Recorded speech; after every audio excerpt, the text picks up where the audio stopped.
Pagkat ikaw lamang aking kalakasan, sa piling mo tagumpay ko'y naranasan.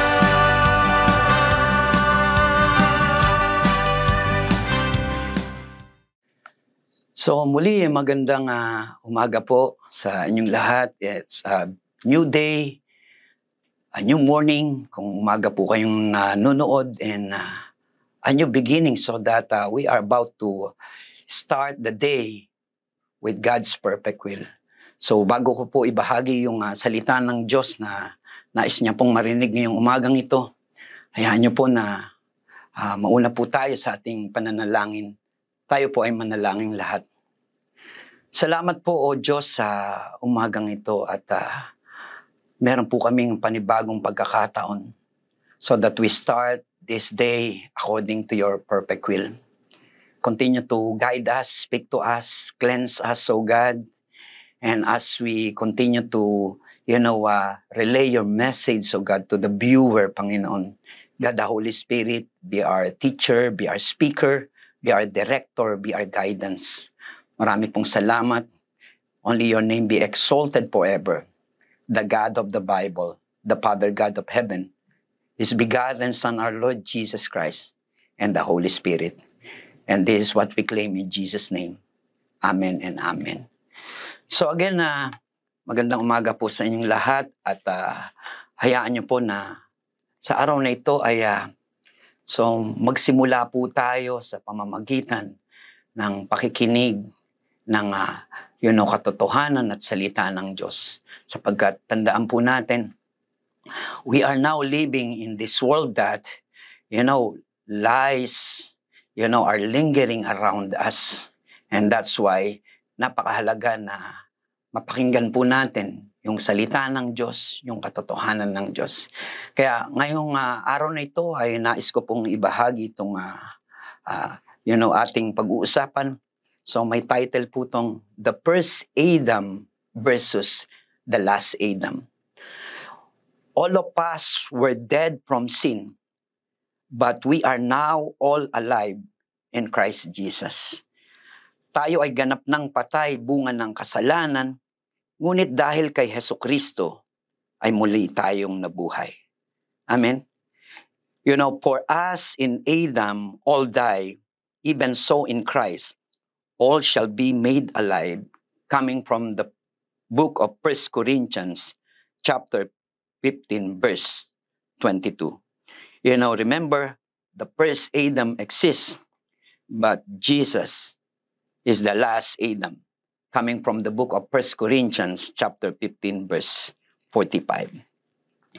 Ang paglikha ng Diyos ang simula ng kwento at ang pundasyon ng ating buhay. At ang buong mundo ay dapat may ganap na paniniwala nito na tayong lahat ay tanging bunga ng paglikha ng Diyos. Tayong lahat ay tanging likha lamang ng makapangyarihang Diyos, the omnipotent God of the Bible.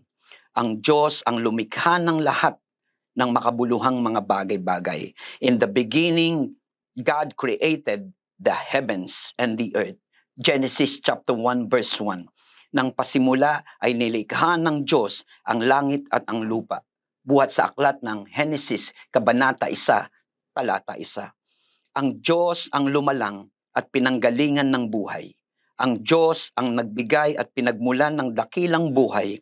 Ang unang Adan ay ginawa ng Diyos ay buhat sa alabok, hinango sa putik, hiningahan ng Diyos ang kanyang ilong, kaya nagkaroon ng buhay.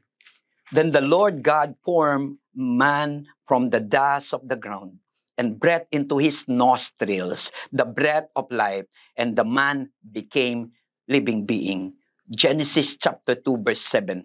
Pagkatapos ginawa ng Panginoong Diyos ang tao mula sa alabok, hiningahan niya sa ilong at nagkaroon ito ng buhay. Galing sa aklat ng Genesis Kabanata 2, Talata 7. Kaya ang mga tao ay nabubuhay dahil ang hininga ng Diyos ay sumasa kanya. Malinaw itong katotohanan ng Diyos. Malinaw itong katotohanan sa mundong ito. Ayon sa isip ng karaniwang tao, kailangang kumita ng pera, kailangang magtrabaho para mabuhay. mukhang may kinakatwiran naman. But let us see both faces of the coin. Ang mga tao ay kailangan kumain ng masustansyang pagkain. Ang mga tao ay kailangan uminom ng malinis na tubig. Ang mga tao ay kailangan may maisuot na mga damit para mabuhay. Ang mga tao ay kailangan mayroong masisilungang mga bahay na magsisilbi nilang mga tahanan. These are repairing to the basic needs of daily living just to maintain life and dawn to each one of us. Ang buhay na ibinigay ng Diyos ay dapat ingatan at pangalagaan, isang pangunahing tungkulin na dapat isakatuparan. Ang buhay ng tao ay hindi talaga galing sa Kanya.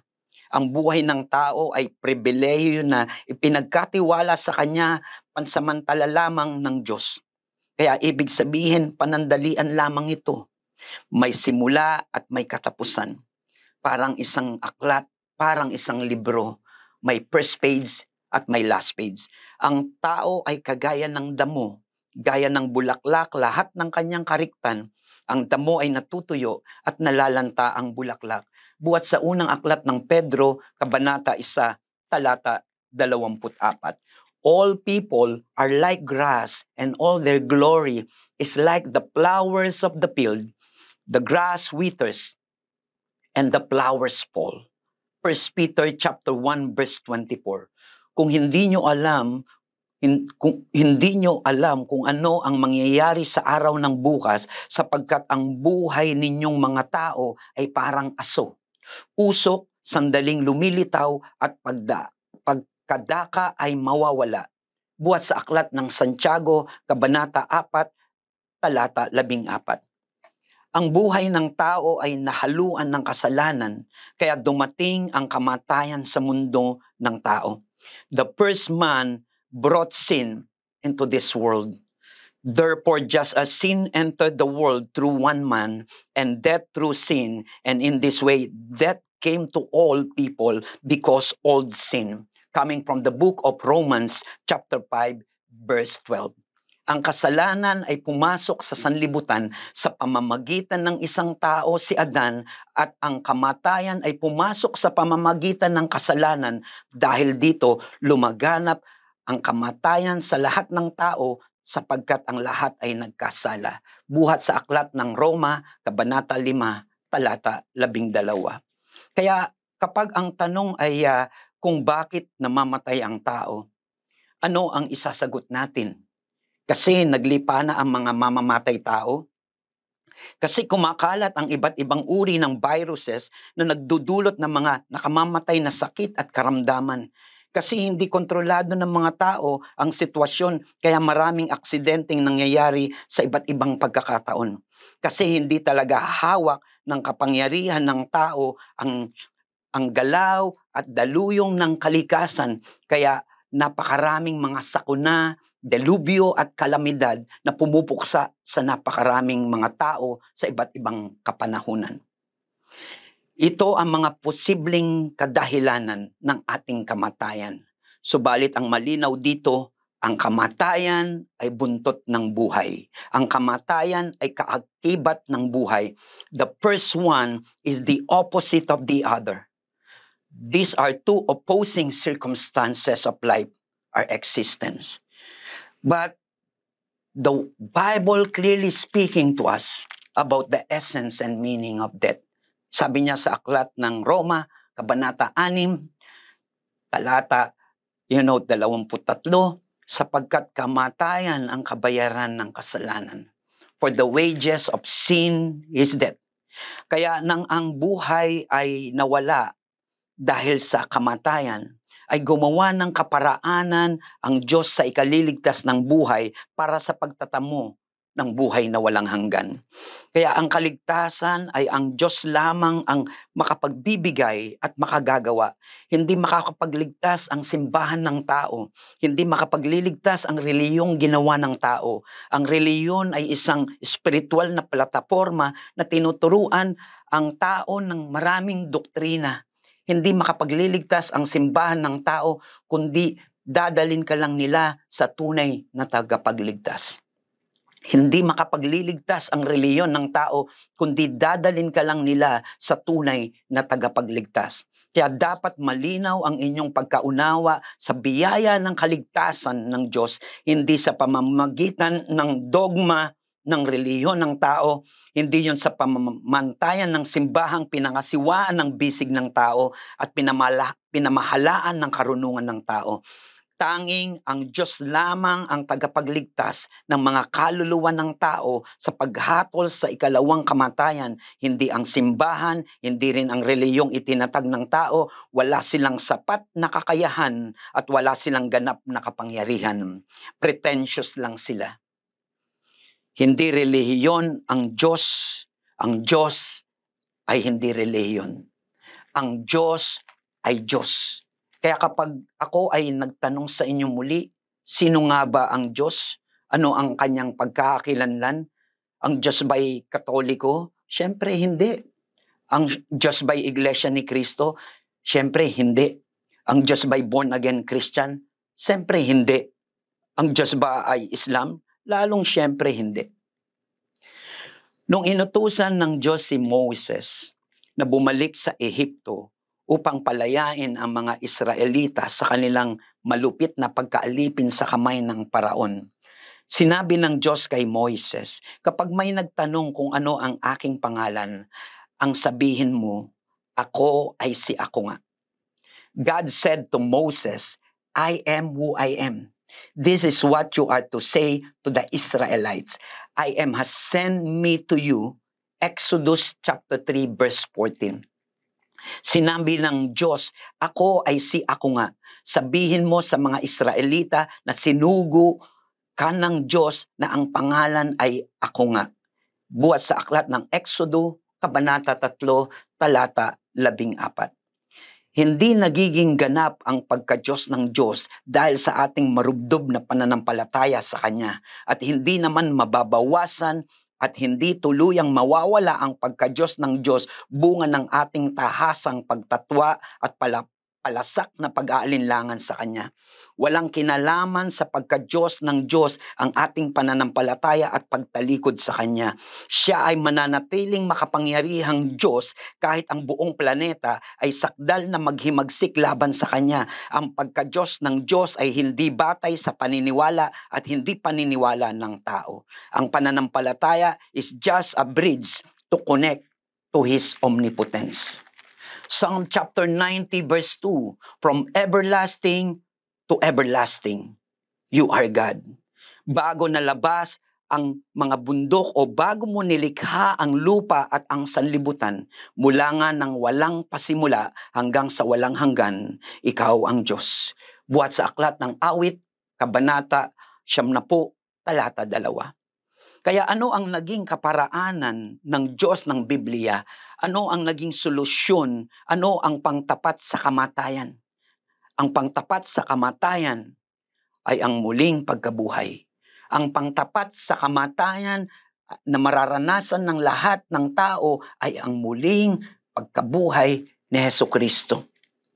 You know, Jesus said to her, I am the resurrection and the life.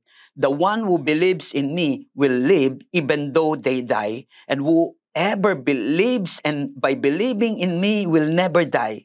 Do you believe this? Coming from the book of John chapter 11 verse 25 to 26. Sinabi sa kanya ni Jesus, ako ang muling pagkabuhay at ang buhay. Ang sinumang sumasampalataya sa akin kahit mamatay ay muling mabubuhay.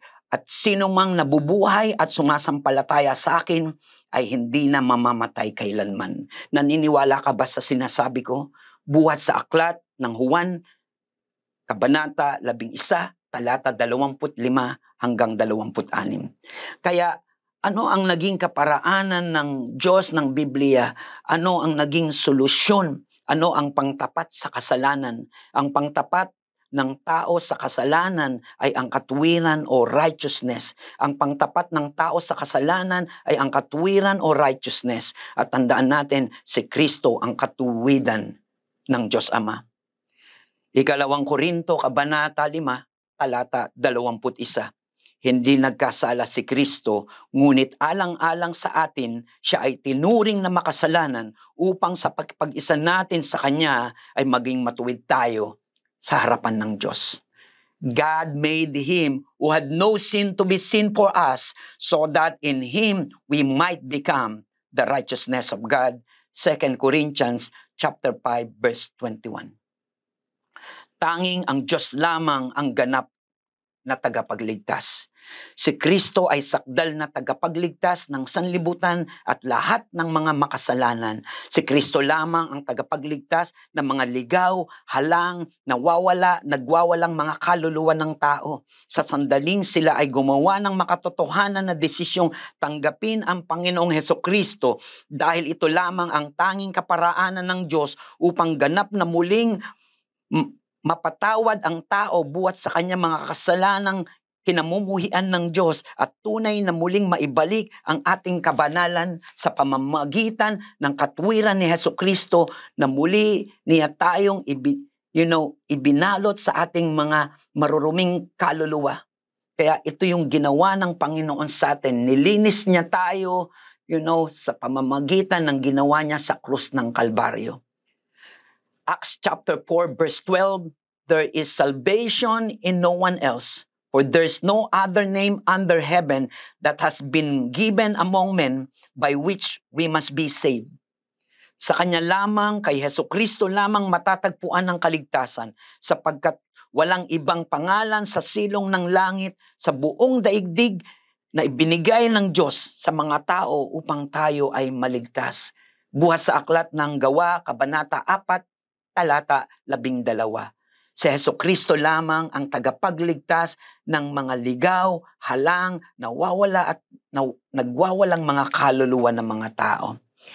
Romans chapter 10 verse 9, if you declared with your mouth Jesus is Lord and believe in your heart that God raised Him from the dead, you will be saved.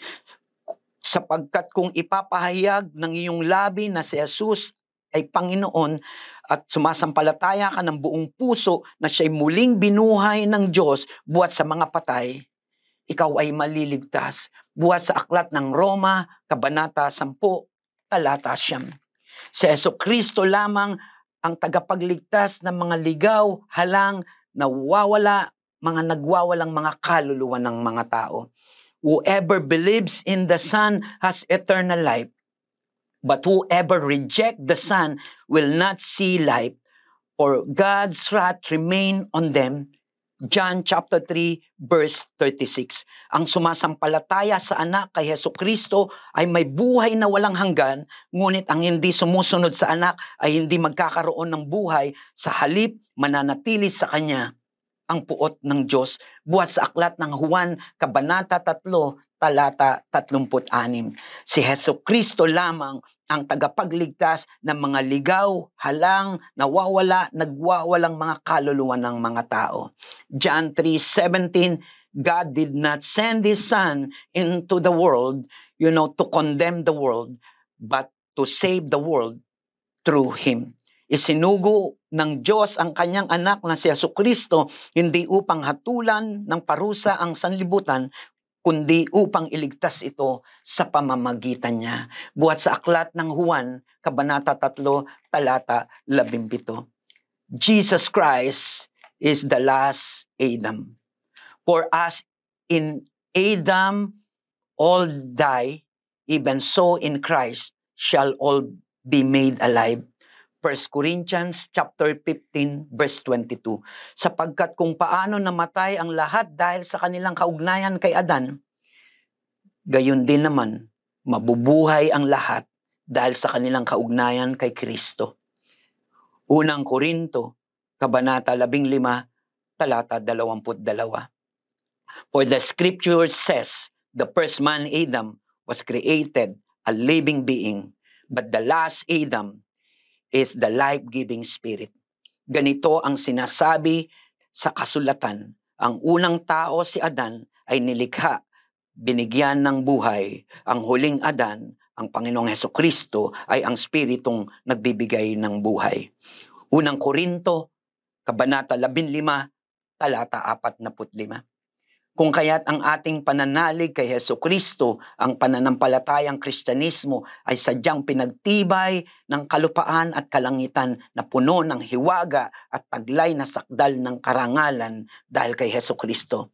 Beyond all question, the mystery of godliness is great. 1 Timothy chapter 3 verse 16, God was manifest in the flesh. He was justified in the spirit. He was seen of angels. He was preached unto the Gentiles. He was believed on in the world, and he was received up into the glory. Hindi maikakaila na napakadakila ng hiwaga ng ating pananampalataya kay Kristo. Siya ay nahayag sa anyong tao, pinatunayang matuwid ng Espiritu at nakita ng mga anghel, ipinangaral sa mga bansa, pinaniwalaan sa sanlibutan at itinaas sa kalwalhatian. Unang Timoteo, Kabanata 3, Talata 16. Ano nga ba ang pagkakakilanlan ng dakila at makapangyarihang Diyos? Ang Diyos Ama ay ang tawag sa Diyos ng Biblia. Ang Diyos Ama ay may bugtong na anak na si Hesukristo na nagkatawang tao. Kahit taglay niya ang kalikasan ng Diyos, si Hesukristo, hindi niya ipinagpilitang manatiling kapantay ng Diyos.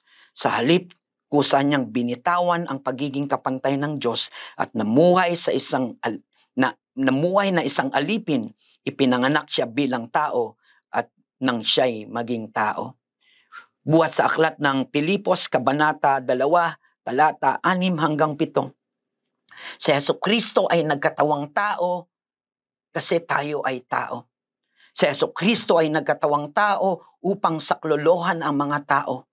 Iligtas ang lipi ng tao sa napipintong kaparusahan sa impyerno at makalaya sa lahat ng uri ng sumpa. No, assume na tayo po ay nasa planet of apes. Ipapadala po ng Diyos Ama si Hesukristo sa mundo para iligtas ang lipi ng mga unggoy.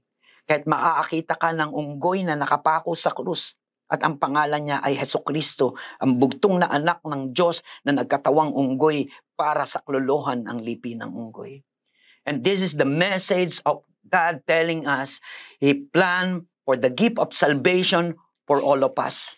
Tandaan natin, Jesus Christ is the last Adam who brings soul, who brings spirit, who brings salvation and renewal upang muli tayong makabalik sa Diyos Ama. Tayong lahat ay manalangin. Aming Diyos, marami pong salamat for hearing your truth, O God. Salamat po sa kabila ng mga kaganapan sa buhay ng tao na po siya nababad sa kasalanan, patungo sa kaguluhan, kaparusahan. Subalit, nagkaroon po kayo ng dakilang plano upang magkaroon po ng kaligtasan ang buong mundo sa pamamagitan ng Panginoong Hesukristo. Father, today, I pray for the entire world today. Let the entire world come to a genuine repentance through Jesus Christ our Lord. Because sa pamamagitan ng muling pagbabalik loob ng mga tao, because a genuine repentance, O God, is the starting point, how we start again with a great triumph and with a great promise of God. Marami pong salamat sa pagkakataong ito na mabahagi po ang salita ng Diyos at ang salita ng kaligtasan buhat kay Kristo. Marami pong salamat. Ito po ang aming samod dalangin sa pangalan ni Jesus. Amen.